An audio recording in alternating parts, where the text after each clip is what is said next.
Pérez. I am your English teacher and today we are going to see a review about the present continuous en su forma afirmativa, negativa e interrogativa. Empecemos con la forma afirmativa. En primera instancia debemos establecer la fórmula. Entonces primero colocamos el sujeto seguido del verb to be, seguido del verbo en presente participio, es decir, en su forma natural, más el objeto sobre que recae la oración. For example, Andy is washing the car. Como nos damos cuenta, el verbo wash se le agrega el ing. Este ing es el que convierte al verbo en presente continuo. Vamos a ver otra clase de ejemplos con todos los pronombres personales. ¿Listo? Recuerden que siempre al verbo se le debe agregar el ing para que se convierta en un verbo gerundio, como lo llamamos en español, es decir, todos los verbos que terminan en ando y endo. Bien, vamos a ver. I am drinking water. You are drinking water. He is drinking water.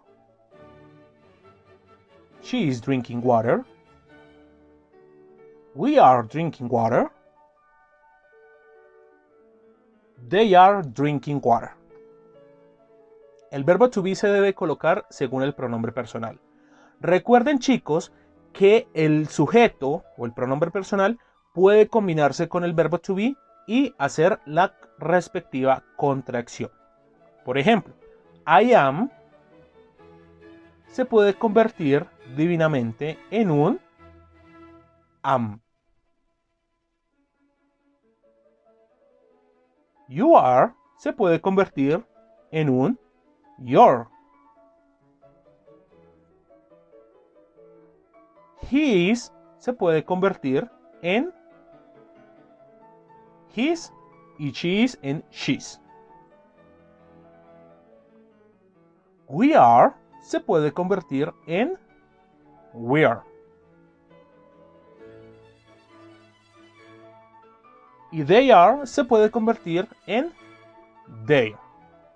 Sin embargo, lo más importante es que siempre coloquen el ing al final del verbo. Vamos a ver la forma negativa. Recordemos que primero debemos de ver la fórmula. Inicialmente va el sujeto, el protagonista, el verb to be, la negación del verbo to be, nuevamente el verbo en presente participio, es decir, tal y como aparece en el diccionario, y por último el objeto sobre quien recae la oración.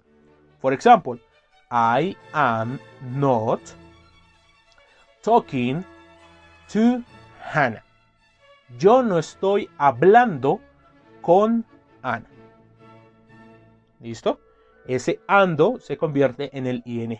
Bien, vamos a ver los ejemplos. Vamos a ver los mismos ejemplos para que tengamos idea. Entonces, a estas oraciones, en este caso contraídas, lo único que le añadimos es el not después del verbo to be. For example, I am not drinking water. You are not drinking water. He is not drinking water. She is not drinking water. We are not drinking water.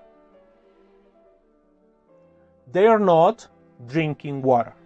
Recuerden que el sujeto y el verbo to be pueden hacerlo contraído o separado como dos elementos diferentes. Va a significar totalmente lo mismo. Y por último tenemos la fórmula de las interrogativas. Tenemos primero el verb to be, es decir, cambia de posición con el sujeto, intercambian.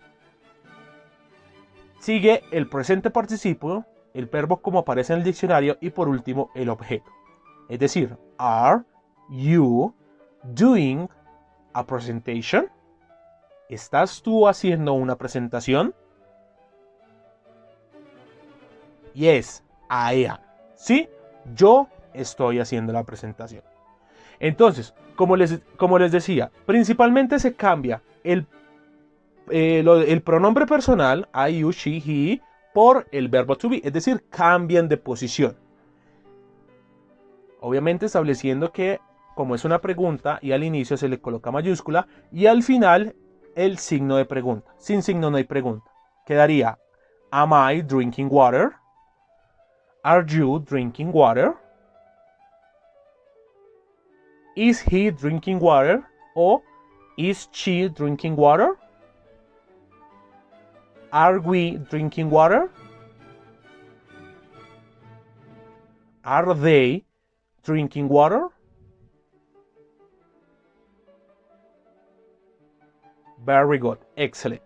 Recuerden, chicos, que la principal característica de este presente progresivo es que al final del verbo lleva ing, el ing. ¿Listo? Y se utiliza el verbo to be y el verbo en participio. Es decir, tal y como está el verbo en el diccionario, es decir, sin conjugar. Bien, chicos, a partir de este video y de esta corta explicación del tema que ya habíamos visto en clase, ustedes van a realizar un pequeño taller que va a aparecer en la guía que la encuentran en Classroom o en el English Blog, y esa guía la van a desarrollar en su cuaderno. ¿Listo? Por favor, estén pendientes para el siguiente video, donde ya vamos a empezar a tratar un nuevo tema. Gracias, chicos. Recuerden que este trabajo se debe entregar en la semana del 20 de abril. ¿Ok? Thank you so much for watching this video. See you soon, guys.